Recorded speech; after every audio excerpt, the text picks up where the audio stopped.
Ingat Cik Ton je boleh ada cooking show. Kita pun boleh buat sendirilah. Kita pun nak popular apa. Susu Good Day tu. Ha?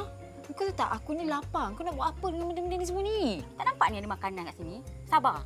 Aku nak buat puding roti sekarang ni. Wah, sejak bila kau tentu daripada UFO terus nak buat puding roti? Haruslah. Ni, kau nampak ni? Apa kena ada kalau nak buat puding roti? Roti. Kita kena ada telur, kita kena ada krim. Okey. Sugar. Wah, ini sugar. ni. Okey. Ini apa ni?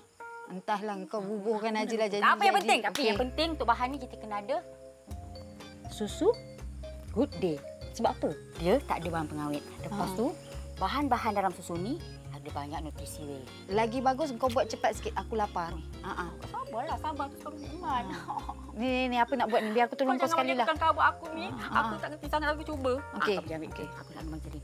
Ambil tu. Untuk ini sapu-sapu margarin. Cepat Kita sapukan margarin ini ke dalam gini. Kau mangkuk benda tu pun kau tak tahu apa. Ayun. Sibuk Mangkuk macam nak ayun buat ni. iklan kau ni. Masuk dalam ni.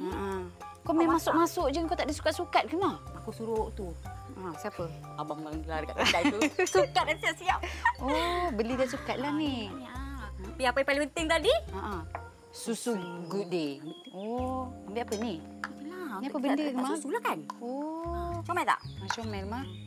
Cepat, Mak. Aku lapar ni. Susu Good Day bagus untuk kita. Kenapa? Ada banyak nutrisi. Okey. Vitamin D, protein, kalsium untuk tulang kita. Ada macam lagi. Aku nak tanyalah, kau sebut-sebut benda alat tu. Kau faham ke benda tu apa? Aku faham, aku belajar dululah. Oh, ada belajar. Aku ambil sains tau. Sains tulen. Tuangkan dia. Okey, lepas tu? Bismillahirrahmanirrahim. Dengan kasih sayang. Begitu. Oh, penuhkan dia lah, Ma. Berendam macam ada berendam. Ni kita baru berendam ke kolam tu. Macam itulah. Kita buat roti berendam. Dah siap. Okey. Nice kan? Nice. Lapar sangat kan? Lapar. Apa lagi masuk oven lah. Macam gini je. Aku kena. Salah ke? Tak, macam ni je ke aku tanya? Macam ni lah. Cepatlah, aku dah lapar ni, Ma. Tahu kau lapar. Kau terperanjat pula. Lepas tu? Buka lah apa ni. Aku tak ada tiga tangannya. Okey. Pakarnya, lepas tu kat mana? Kau lah yang tahu, aku tak tahu. Kau pusingkan je lah janji dia ada menyala apa. Salahnya kau tak on dulu. Pula mana pula?